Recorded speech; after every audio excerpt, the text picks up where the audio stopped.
Good afternoon, everyone. Thank you for joining us. I am Sandro Perusa. I'm the CEO of the Ontario Society of Professional Engineers. And as the advocacy body for the engineering community here in Ontario, OSPE creates spaces for our engineers to discuss matters where engineers excel in and collaborate on solutions. And research and innovation is a key component of this. It's where it really is the bedrock of engineering. And this is an area where engineers explore, discover, and inspire themselves and each other to excel. Our research and innovation task force focuses their volunteer time on initiatives that research regulations, national innovations, and other concepts that support provincial, economic, and environmental goals. So joining us is the chair of the task force, Ms. Beatrice Z, professional engineer, for a conversation on a research and innovation task force initiatives, structures, and more. And before we start, the reason we're doing these, I always go a little off script, so I know my staff always cringe when I do this. But the reason we do this is in the past, all the work was done by our task forces and was done in a bubble. And we realized that if we really are a true member association, and we really are the voice of engineers, that we wanted to share the work of the task forces more broadly, not only with government, that's where traditionally our focus was, but also with our membership. So the members know what work is going on a task force. It's an opportunity for you to learn as well, but also an opportunity to provide some input. So we're decided to do these. We're going to be doing these hopefully twice a year, where we do these fireside chat with the task force chairs. And the members have, again, can find out what's going on in task force, have an opportunity to provide some input, but also if this is something that you may be interested in, you may want to volunteer for one of our task forces or put your name down as a subject matter expert so that when we get into a topic that you think you can provide some value and some insight to, we can call on you. So that is the purpose of today's session, and hopefully you'll enjoy it. So let's get on with it. Beatrice, how are you? I'm great. How are you all? I'm doing great. So, okay, first off, tell us a little bit about yourself and why you graciously accepted the position to be the chair of this task force. Sure. Well, first of all, anytime you hang out at an OSPE event, you really come away with a lot more friends and knowledge of the industry. So, hi everyone. My name is Beatrice, and I am the chair of the Research and Innovation Task Force. A little bit about me. I happen to be both an engineer and a lawyer, and despite my appearance, perhaps. I have indeed spent the last 20 years becoming competent in both. So for the engineers in the crowd, that's everyone. I worked in the Canadian nuclear sector, where I did research and development for robotics and CANDU reactors. So that would be the mechatronic systems in highly irradiated environments that sort of push and pull fuel that comes in and out of our CANDU cores. As a lawyer, I have served both as legal counsel and in-court litigator to many technology companies of various sizes, Fortune 500s to startups to grad school groups that were in the process of becoming startups in Ontario as they were commercializing their technology through intellectual property. So I accepted this appointment because I have often found that engineers often discount themselves from having a seat at the table when it comes to public policy.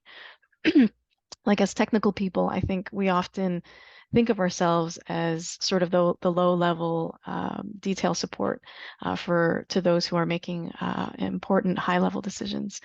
Yet, from my experience in law and seeing some outside of the tech bubble spheres, I think that there's so much of what's needed at public policy tables is what engineers have in spades. A high standard of ethics, and for those who have PNGs, like a sworn oath to protect the public interests, creativity in solving problems, the ability to understand complex data, and also the ability to accurately flip between low-level data and high-level systems context.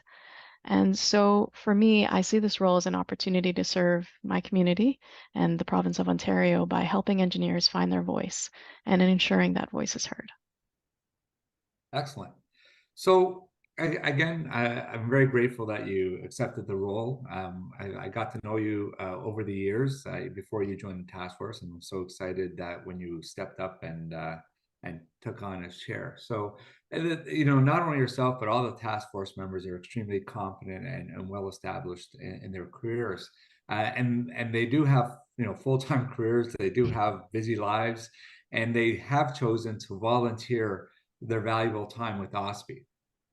So how do you, this is a multi-point question. So first off, how do you actually, take advantage, and I use that term very, very nicely in the best possible way, is how do we take advantage of that time? How do we make sure it's strategically spent? How do you evaluate the various initiatives, like which ones we want to work on? I'm sure everyone has their pet project or has their interests. So how does the task force kind of prioritize these things? And and with that, tell us what sort of things you're working on right now.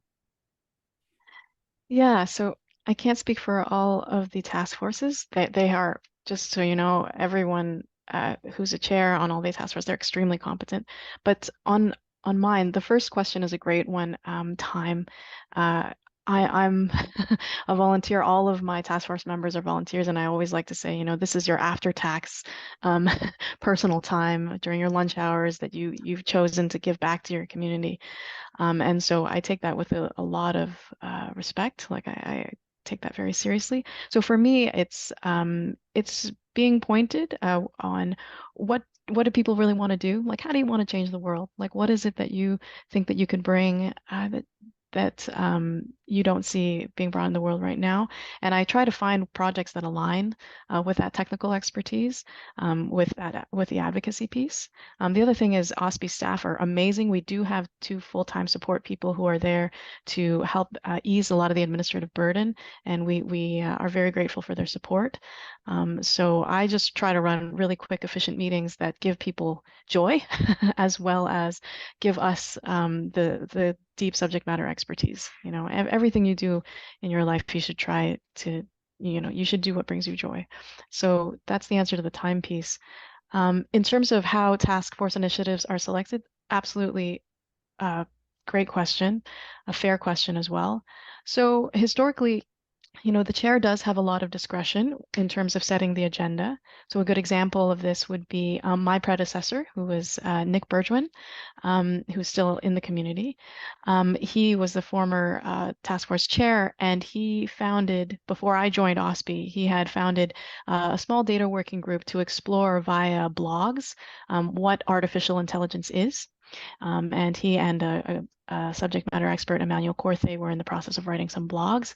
And when I joined, he and I got together with Emmanuel and we fleshed out that vision to include cybersecurity, data regulation, and data growth.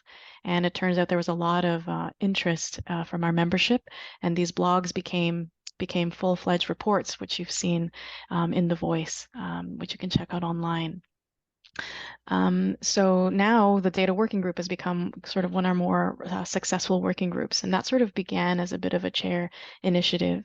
But you've definitely mentioned something that's important to me as well. We are a member-driven organization, so we also get directives from member consultations. Last year, OSPI ran a series of town hall consultations regarding the relevance of green energy, clean technology, and the climate crisis. And the resounding feedback that we got from that was OSPI members want to see greater advocacy and action on how engineers can provide solutions to this climate crisis and the shifting of our infrastructure. So as a result of that member consultation in 2023, we are creating a new working group alongside the data working group that will highlight clean tech innovation from engineers. And for those who are detail oriented, which is a lot of engineers, what is clean tech is the important first question to that conversation. So if you check out the last version of The Voice, sorry, it's a bit blurry, and you go to page 8 and 9, this is a two-page spread where Nick, Laura, you, and I very clearly delineate what we mean by clean tech. And you'll see that it mirrors what the federal government has defined. Um, so, yeah, I think hopefully that's answered your question. Yeah, no, it has. And I'm going to take a pause right here and just ask the audience members that if you have any questions, put them in the chat.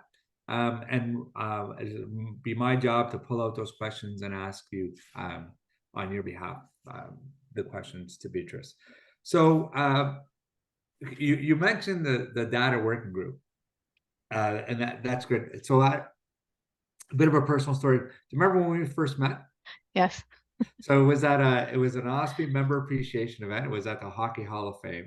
Hmm. And we met, we started talking, what's your interest and how can we help and what sort of things can we do to engage you? And you mentioned, the data work, data and the importance of data and privacy and data governance. And I said, oh, it's really interesting. And I said, so you actually introduced me to that whole concept and the importance of that. And it's like, oh, we should be doing something on that. And then later on, I met another OSPE member, John Wang, and it was his first time coming to a OSPE member appreciation event. And so I started talking to him about, what do you do? He goes, well, I'm sort of mostly retired, but I spent all my time working on data governance and the importance of privacy and how do we use that. And it's like, so literally in the span of maybe half an hour, I had the same conversation twice. So I said, hold on, John, there's someone I want you to meet. I brought him over to you, and that kind of was just talked about the synergies that are in a face-to-face event. And and then you're obviously unique, and they were starting to work on that as well. And I think that was your genesis of how we adopted you into the OSPE family and started getting you work. For those Star Trek fans out there, it's like you were assimilated. I was So definitely assimilated. it's if you have an opportunity to attend an OSPE event, please come and engage with us, and especially if you're looking to get engaged and share some of your knowledge, we're always looking for that talent. So again, last year, the Data Working Group published a series of white papers that you started talking about, covering a wide range of topics designed to encourage conversations regarding emerging business opportunities and data legislation and regulations. What was the inspiration behind the series, and what's next? I know there's more work coming, so if you can share where we're going. Yeah. Um, yeah, I'll take a little aside too, off script.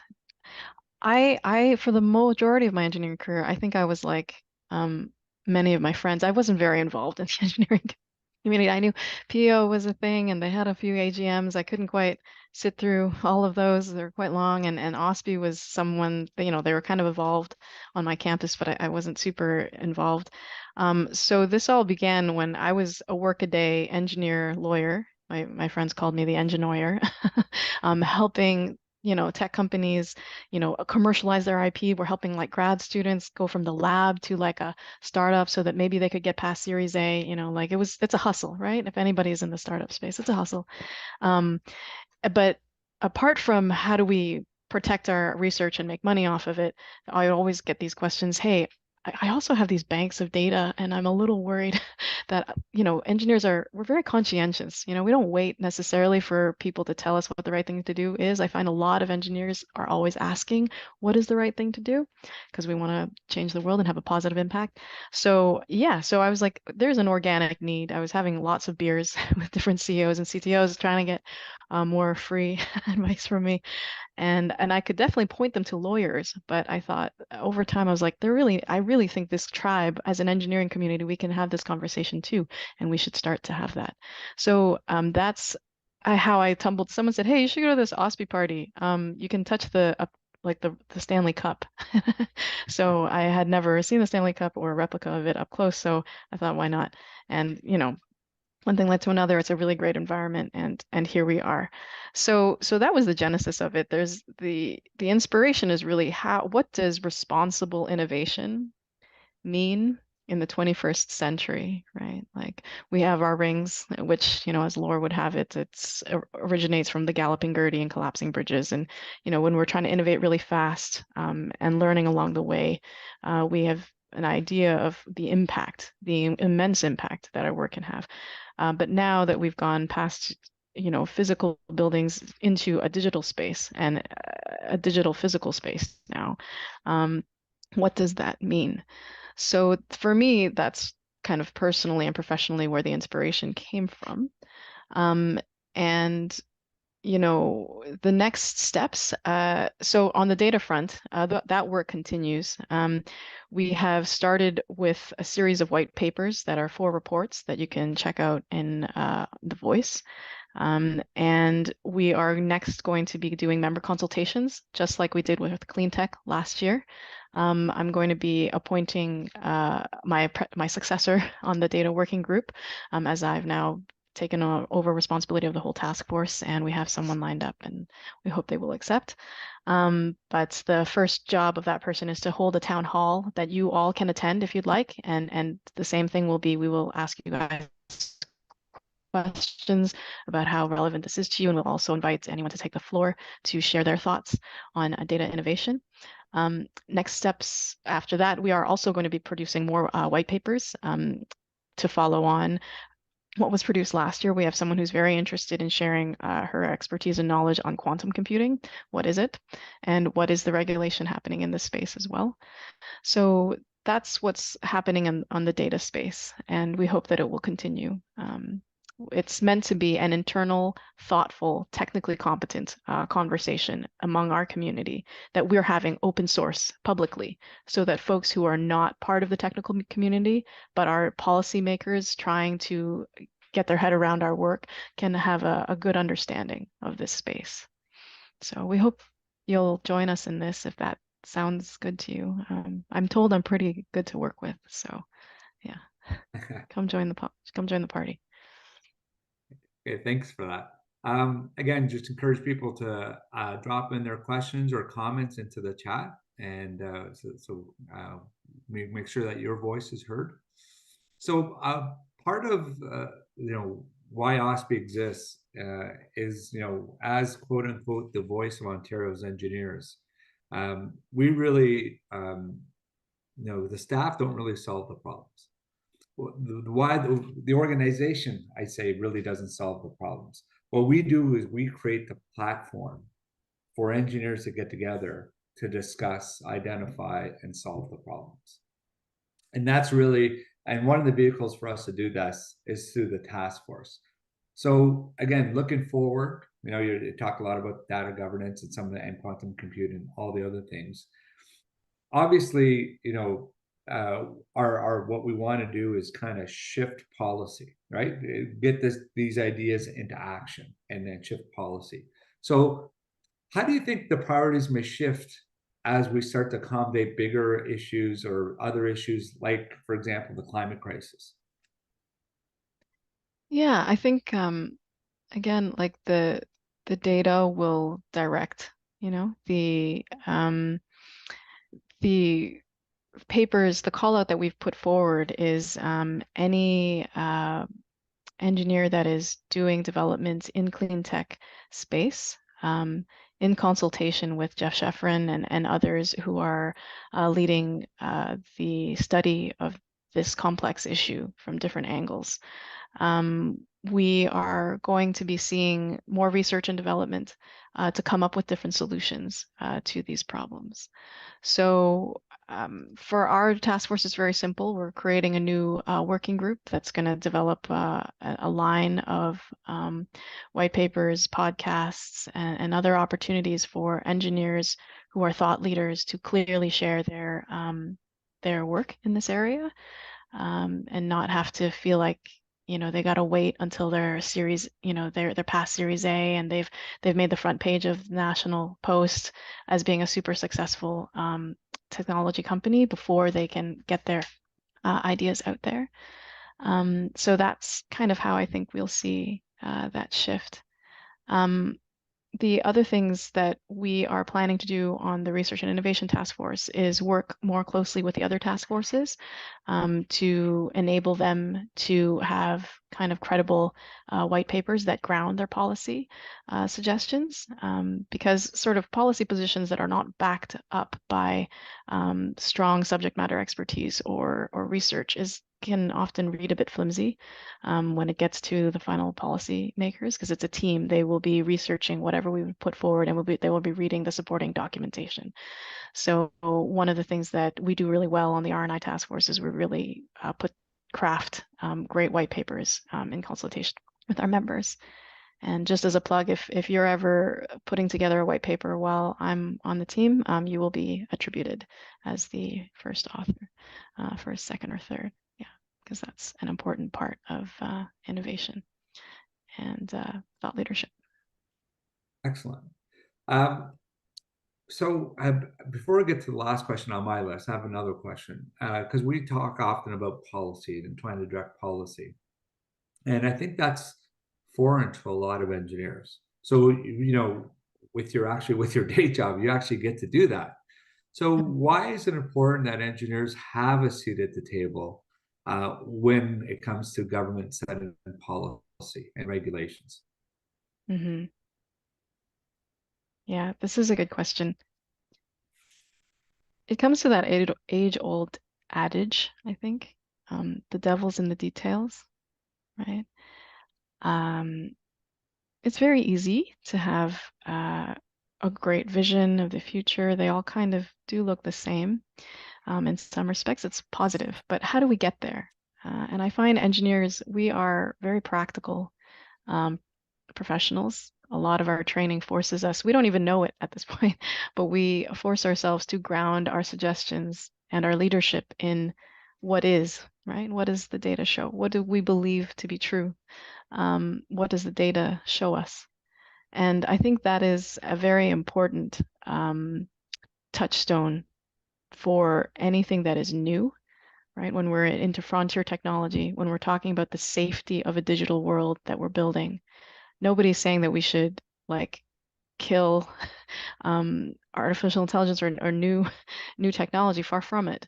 But responsible innovation means considering the unintentional consequences and credibly crafting, hedging against those risks, right? So I think that engineers, as very competent technical people, we naturally bring that level of analysis and details to the table.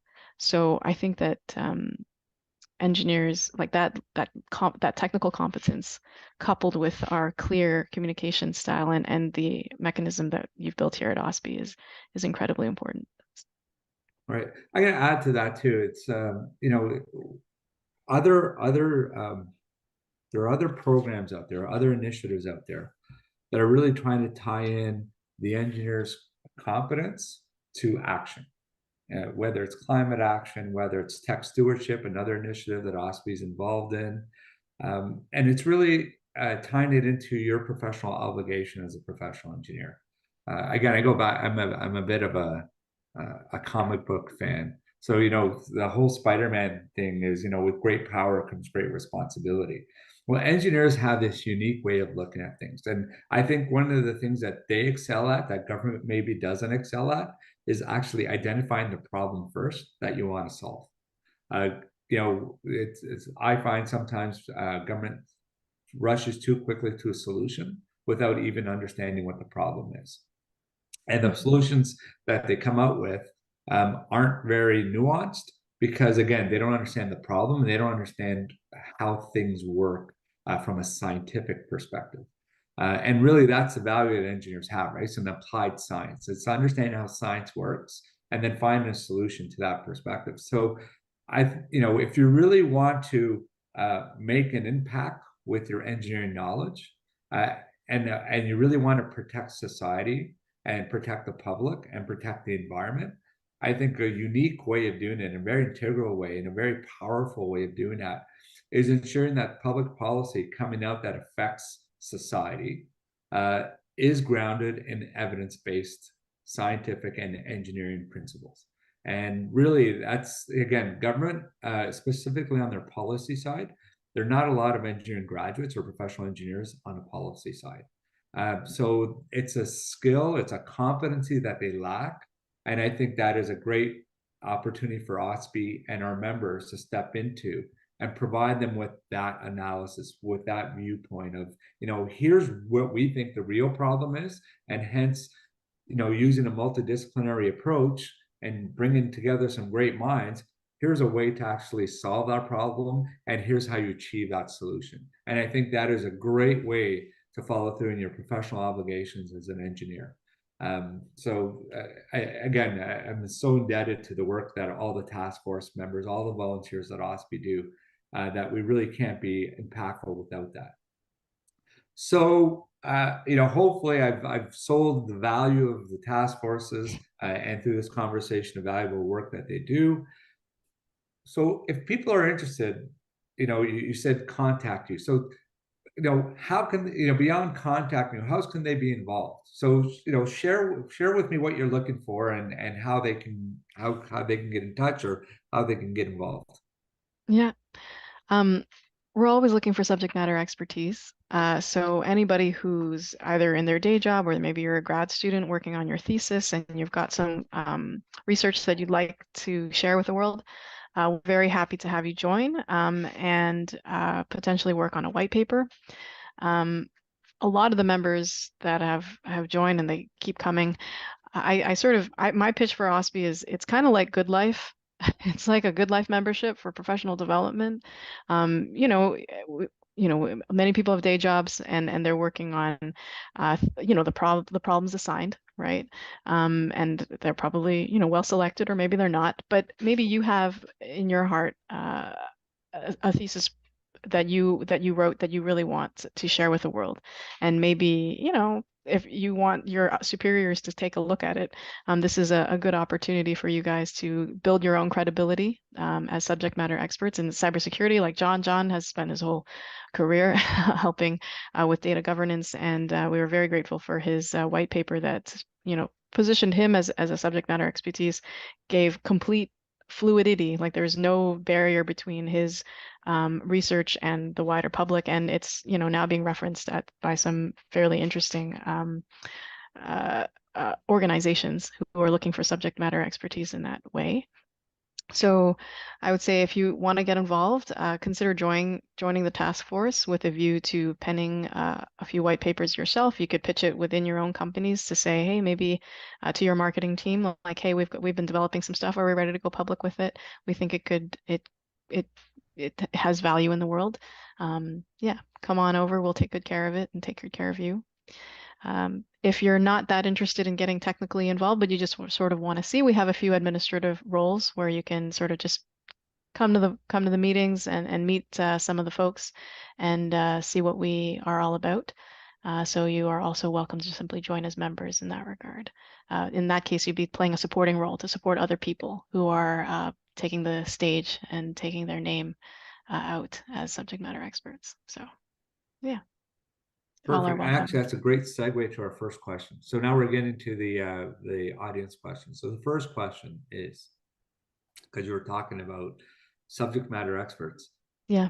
looking at your task force and specifically the question references clean tech, but any other initiative that the task force is looking at, are there like target fields of engineering or areas of specific areas for subject matter experts that you're actually looking for right now? No. So this being the first year of the Clean Tech Task Force, and again, the fact that all of this is voluntary work for ourselves and our membership, we're just happy to see what anyone would like to say in the space. We would encourage, like I'm going to reference this again. This is the December 2022 edition of The Voice. Looks like this. We've laid out that framework, okay, for how we are defining clean tech. So there are 10 areas. If your work falls under air, environment, and remediation, water and wastewater, waste and recycling, biofuels, bioenergy, and bioproducts, renewable and non-emitting energy supply, smart grid and energy storage, energy efficiency, precision agriculture, forestry and biodiversity, mining, processing materials, manufacturing and industry, or transportation. Okay. We're happy to feature any and all of you, right? It's again, we're member driven. So what we're letting you guys take our attention as to what should be targeted. Excellent.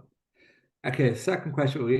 We're looking, as I said, we're looking for people with knowledge and subject matter experts, but that's not all. So how do we, if you're a recent grad, you're new in the field, you feel that, okay, you're not quite there as a subject matter expert, but you still want to be involved. You still want to be engaged. So if you're, again, a new engineer or a new grad, How can you get involved? Like, well, do you have a role for them? Yes, absolutely. So one of the projects we're working on this year is um, so you can support my team. We want to uh, work with OSPI to develop a resource page for company founders who are looking for funding and support. So if you're a new grad, you're probably familiar with OSPI's job board, right? When you log into the OSPI website, you can go to the job board and you can see where all the employers are posting. But not everybody in OSPI's community is looking for a T4 position, like being to be an employee. A lot of them have started their own companies. Nick Bergevin's a great example. Our former chair, he had started Fivos, and usually those guys are leading teams, small teams that are trying to seek funding or advice, anything that can help them as they develop their research. So we'd like to create a small space for that. And that's going to be a very internal, hey, like send some emails, interface with this person, get coffee with this guy, and get a bit of user feedback for what they might need. So that's a great networking opportunity for a new grad. And you're working on a project that will add value to the community. And you can say that you worked on that. And um, there's a lot of little things like that that you can be part of that I have planned this year. Okay. Thank you. Next question is, it talks about some of the activities, the frequency of activities. So first off, how often does the task force meet? And then how often do these reports or progress updates come out? Sure. So, as a minimum, we meet the third Wednesday of every month. It's a lunch and learn. We do it via Zoom. So, if you are a task force member, that is the minimum commitment we ask of you. As far as progress reports, there isn't really anything formal at this time. I think it's a tally. But last year being our first year, for me as the working group chair, we ended up publishing 4 reports, not exactly once per quarter, but they ended up kind of tumbling in out that way. We had 4 major working group reports that were published by fall, by the summer of that year.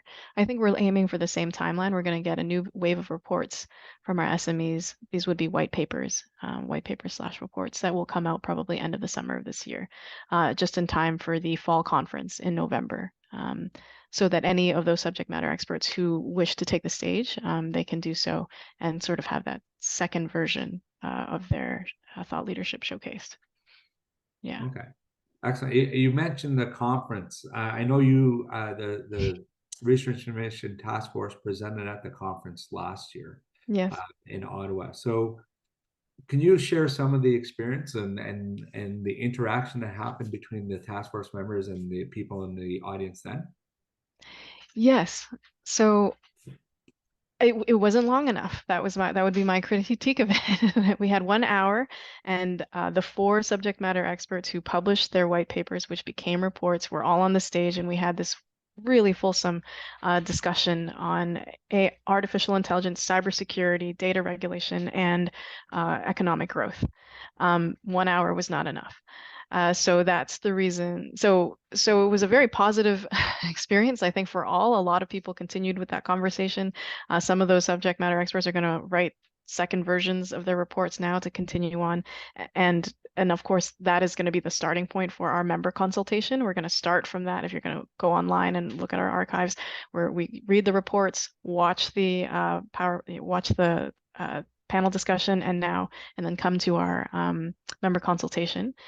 Um, and yeah, and so we're going to sort of do that same thing again this year. We're going to have a series of white papers, whoever submits, and we work with them and they get vetted.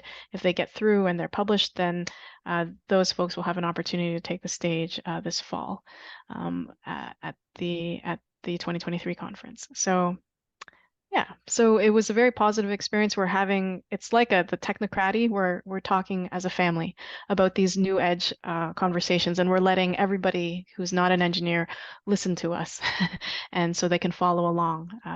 And so any policymakers who want to pick up the thread and reach out to John Wang, for example, or you know, Dr. X, right? They can do so, and we're happy to facilitate that. Or of course, come to OSPI directly, and we'll direct them. So. Okay, I can ask so again, maybe drawing some of your experience through your career working with startups and so forth. So, how do you feel the state of research and development is in this country? Is it are we doing well compared to competing countries, competing jurisdictions? Are we lagging? If so, why? Like what? Let's have a conversation about where we are as a country and what needs to improve. Mm. You always ask. I'm putting you on the spot here, but Good question. I know you're equally passionate about that and the No, state of no. startups. Yeah. I'm a proud Canadian, proud Canadian engineer. Um, yeah. I think that so we've had 2 years of introspection, right? As individuals, as professional community, and there's been a lot of goodwill, right? We want to come out of this period swinging. So what does that mean? I think that there's some activity that's happening to measure how realistically we stack up to other countries in terms of our economic growth and infrastructure, how we support our small to medium-sized businesses that are innovating and taking on the financial risk of developing something new. Um, I think I think we're pretty good, but we've got some room for improvement, as every country does, and some of that has to do with just a clear y- like access to funding, right? Clear knowledge of what's going on. There's a lot of great activity happening all over our country, kind of in pockets, but there isn't always a clear connection so that the user can easily navigate these beautiful resources with as little bureaucracy as possible, right? Um, and so OSPI, I think, plays a really great role in that. We very much point people. We try to be a very pragmatic organization that points people to what they need. And I think, culturally, there's a lot of goodwill, at that top level.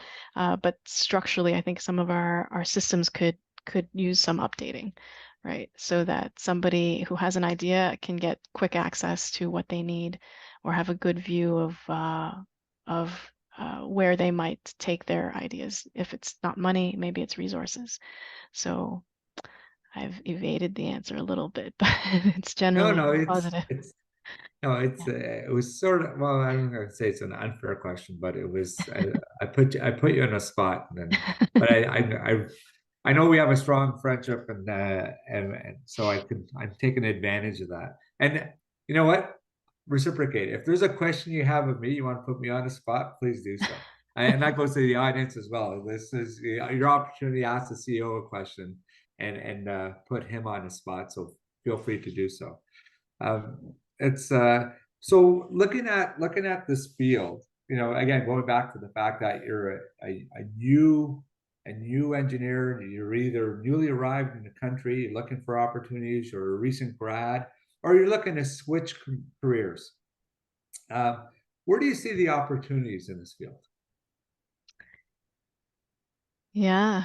Um, I think everywhere. I would just encourage anyone who's uh, come through like our immigration system, which is already an incredibly high bar with a lot of checks and balances, to congratulate yourself on being part of the community. First and foremost, just don't doubt that. If you have a new idea or new perspective to share, get involved. Join a task force. It's a great way to learn, very practically speaking, what engineering and business in Ontario is about from people who are doing it. We have a very healthy membership. A lot of folks from all levels of different organizations are around. So first, listen, learn, and then don't be shy. pick up the pen, write a white paper, write a blog, partner with, Carl or Jeff, and get in and share your expertise. Your experience is valued, because diversity really is the strength of any species, any team. And yeah, it starts with you speaking. So come be part of the conversation is what I would say. Right. And you said an important word there, and I think there's a lot of people really don't associate the two, and that is diversity, inclusion, accessibility are other things that OSPE advocates on. Can you, I know you sent me an email on this, so I'm not putting you on the spot. It's an opportunity for you to share your thoughts on where do you see the intersection between that and data, like data and privacy and all that? Oh yeah. Well, when it comes to data, whatever your feelings on diversity and inclusion might be, you can't you can't change what you don't measure, right? And maybe you don't want to change it, but you can't understand a problem you can't say that you've understood a problem without first measuring it, right? What is the the impact? Um, and when it comes to things like privacy, for example, inclusion doesn't necessarily mean, people who look like me or who are educated elsewhere. It could also be people who don't have access to internet, folks who live in Northern Ontario or in a different part of the socioeconomic strata who don't have cell phones or a smartphone at home are in some ways perhaps being left out a little bit of our data economy. And how do we account for that? There. And all of that begins with having a fidelity to measurement, right? Um, and when it comes to other groups like mothers at home, somebody was telling me about a paper that they're thinking about writing for our task force that has to do with diversity and inclusion, and it's from the civil engineering perspective. The idea that how we choose to plow our roads in the wintertime have a very strong impact on the different socioeconomic groups that are enabled. So, for example, choosing to plow highways first, um, and then prioritizing like residential roads last, disproportionately hinders mothers or working mothers, because usually in a family they have to get their kids out first and then get to work. And so if their roads are plowed last, they have an automatic hindrance to getting to the economic table. Literally, their work day begins later. So these are all things that I think are very important for us to consider, and we will certainly be looking at some of these questions this year as well. Okay, I saw that there was a hand raised. Uh, okay, Dr. Inoxi, do you want to ask a question, sir? Actually, yes, I do. Thank you for that. Thank you for the presentation. I really like, especially the last part, what you were talking about, the idea of having more DEI, understanding the intersectionality of it. Just to let you know that, on top of being an engineer, I'm a subject matter expert in the Ontario government, but I'm also a professor of public policy, actually. My PhD is in public policy. Wonderful. They're teaching a master's of public policy program, and Excellent. so the two courses that I teach are actually centering around social justice. So I'm very interested in being part of a part of your task force, because I think that I could really give like a lens from the academic aspect when it comes to public policy and how we can achieve better social justice, understanding intersectionality of different population groups. I really like what you said about the people who don't have access to internet, especially in Northern Ontario, older people, also cultures that who don't believe in internet, etc. Right? Right. So my question is, actually, it's very simple. Do I have to be a member in order to be part of the group? I'll answer that. Sure. Sandro? The answer is unfortunately yes. I mean, we feel that one of the benefits of being a member is access to our task forces and the ability to provide that input. And we feel, again, one of the campaigns we had out there is, if you really do want to change the world, one of the best ways to do it and make that impact is by joining OSPE, because it's what we do. And the more members we have, the louder voice we have, and with the more members we have, the more we of encouraging people to join and be part of this great community. And it's funny because we have a lot of members who join later on in their careers. And they say, for them, it's like, I had no idea. I knew OSPE existed, but I had no idea what they did. And then as soon as they joined, it's like, I feel bad. I'd never joined years and years earlier. And we get testimonials like that all the time. So I encourage you to join, but also as a professor, and if you're teaching, the next generation of engineers and policy people, I think there's a tremendous opportunity for collaboration there as well.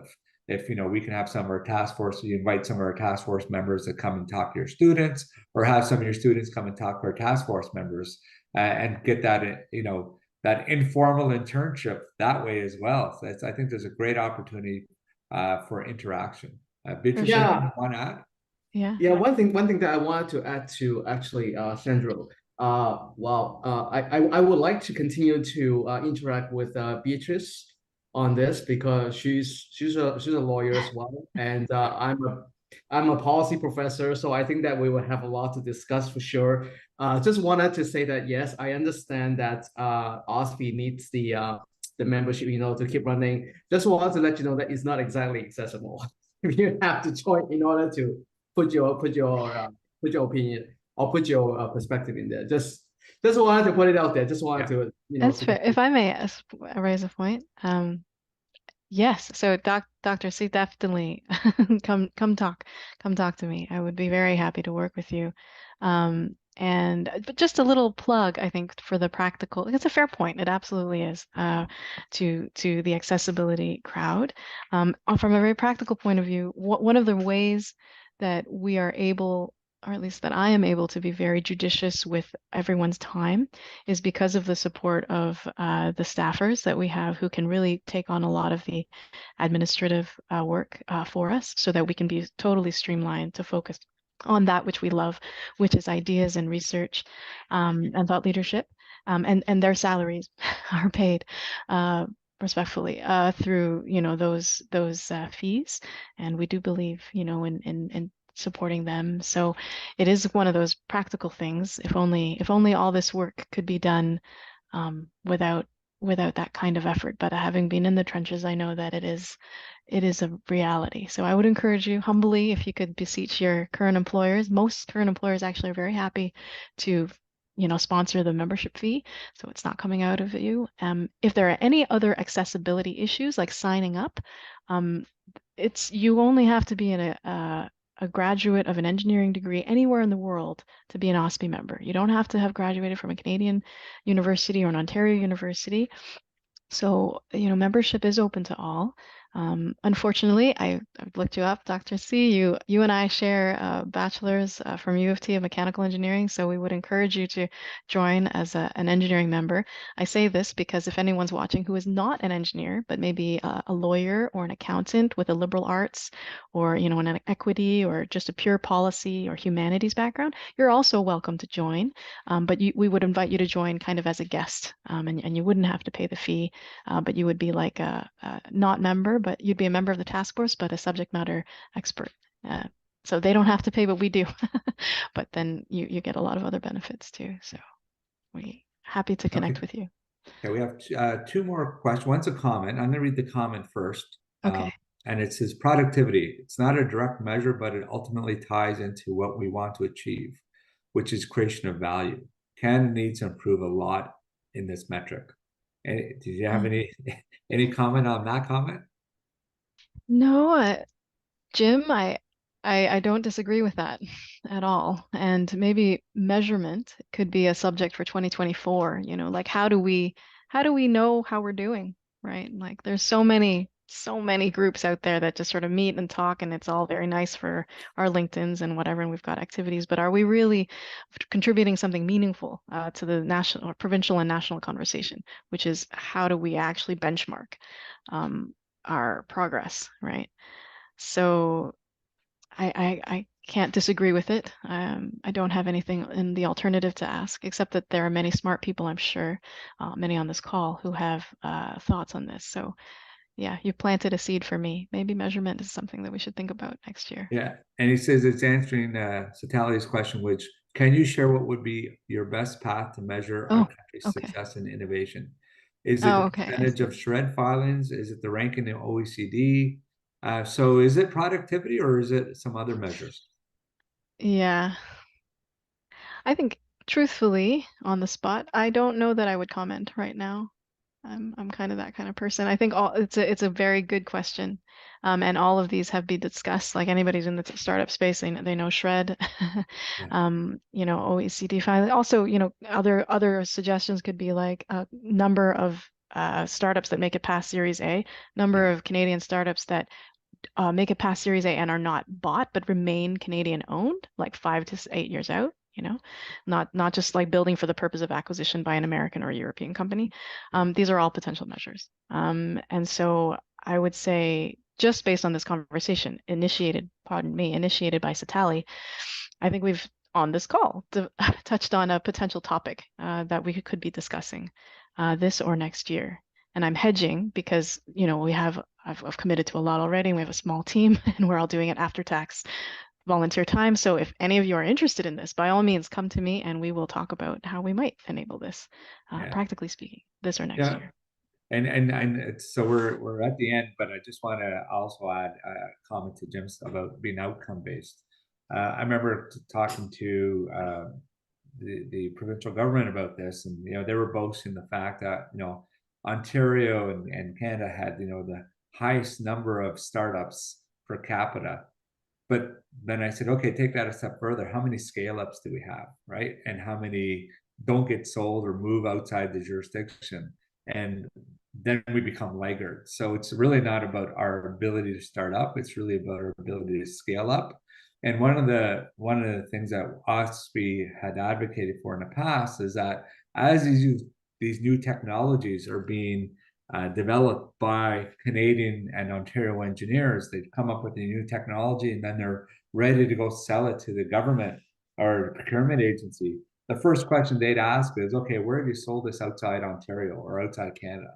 And government seem to be very risk averse. And they wanted these Canadians and Ontario startups to actually prove themselves outside the province first before the province would actually invest in buying that technology.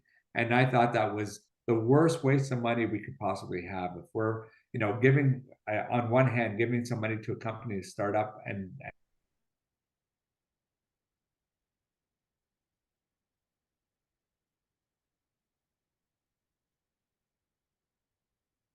Yes. fortunately, we're at the end. So, Beatrice, thank you so much, not only for sharing the task force, but for agreeing to do this. And I just want to say thank you to the audience for attending and taking your time, your lunch hour to spend with us.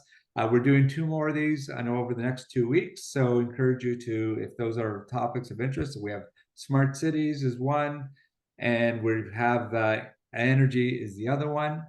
So if those are areas of topic that are interest, please join over the next 2 weeks. A happy National Engineering Month, and thank you all for everything that you do. Take care.